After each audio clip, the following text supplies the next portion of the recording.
नमस्कार. महाराष्ट्र आपल्या सगळ्यांच्या राज्याचं नाव. पण कधी विचार केलाय की हा शब्द आला तरी कुठून? अहो, या एका नावाला हजारो वर्षांचा इतिहास आहे. चला तर मग आज आपण मिळून याच नावाच्या उगमाचा शोध घेऊया. प्रश्न तसा अगदी साधा वाटतो नाही का, की महाराष्ट्र शब्दाचा उगम काय? पण ह्याचं उत्तर खूपच गुंतागुंतीचं आणि कमालीचं रंजक आहे. आज आपण याच रहस्याचा उलगडा करणार आहोत. आपल्या सगळ्यांना माहिती आहे 1 मे 1960 आपला महाराष्ट्र दिन. महाराष्ट्र राज्याची स्थापना झाली तो दिवस.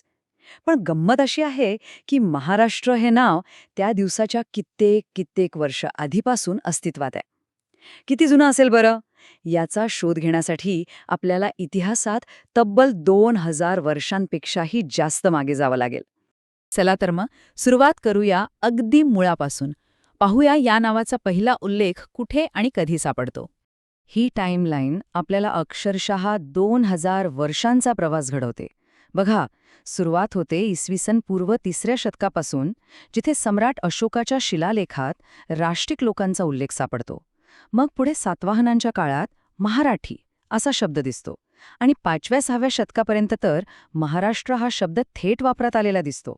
इतकंच नाही तर मध्ययुगात श्री चक्रधर स्वामी आणि ज्ञानेश्वरांनी तर त्याचा अगदी स्पष्ट उल्लेख केलाय.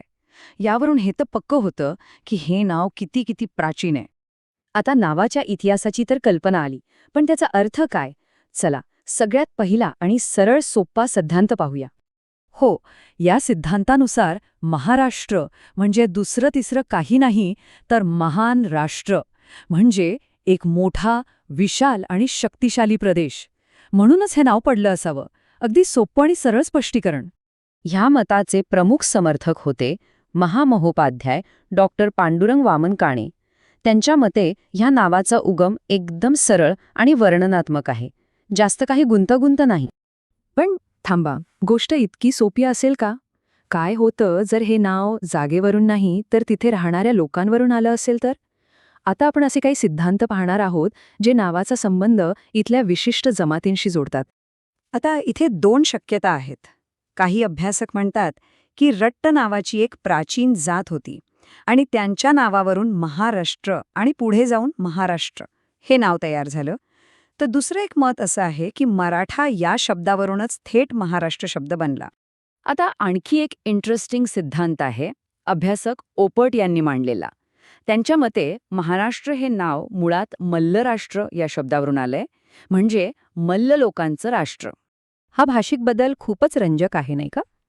या सिद्धांतानुसार मल्लराष्ट्र मधल्या मल्ल शब्दाचा हळूहळू अपभ्रंश झाला. आधी मार, मग महार आणि शेवटी महार झाला.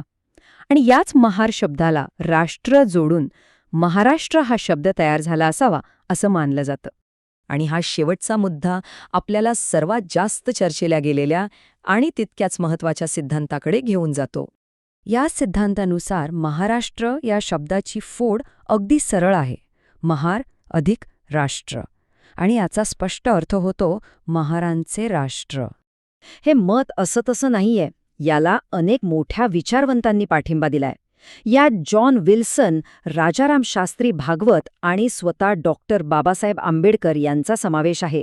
साहजिकच यामुळे ह्या सिद्धांताला एक वेगळंच वजन प्राप्त होतं. तर आपण आत्तापर्यंत वेगवेगळ्या शक्यता पाहिल्या. आता या सगळ्या सिद्धांतांना एकत्र आणून या संपूर्ण वादाचं विश्लेषण करूया. बघा, ही एक स्लाईड या सगळ्या वादाचा अगदी अचूक सारांश देते. एका बाजूला महान राष्ट्र हा सरळसोट अर्थ आहे, तर दुसऱ्या बाजूला मल्ल, महार किंवा रट्ट लोकांच्या नावावरून आलेला हा शब्द आहे. प्रत्येक सिद्धांताचे खंदे समर्थक आहेत आणि प्रत्येकाचा युक्तिवादही तितकाच मजबूत आहे. म्हणजे हे एक न सुटलेलं कोडच आहे. एक गोष्ट मात्र 100% खरी आहे, नावाचा उगम कोणताही असो. मध्ययुगीन काळात श्री चक्रधर स्वामी आणि संत ज्ञानेश्वरांसारख्या महान विभूतींच्या लेखनात महाराष्ट्र ही संकल्पना पूर्णपणे रुजली होती, प्रस्थापित झाली होती. तर मग अंतिम सत्य काय? शेवटचा निकाल काय? खरं सांगायचं तर या प्रश्नावर विद्वानांमध्ये अजूनही मतभेद आहेत. यावर एकमत झालेलं नाही. आणि कदाचित हेच या विषयाला अधिक रंजक बनवतं. तर या संपूर्ण विश्लेषणातून आपण काय लक्षात ठेवायला हवं? सगळ्यात पहिलं, महाराष्ट्र हे नाव खूप प्राचीन आहे. दुसरं, याचा अर्थ महान राष्ट्र असा असू शकतो.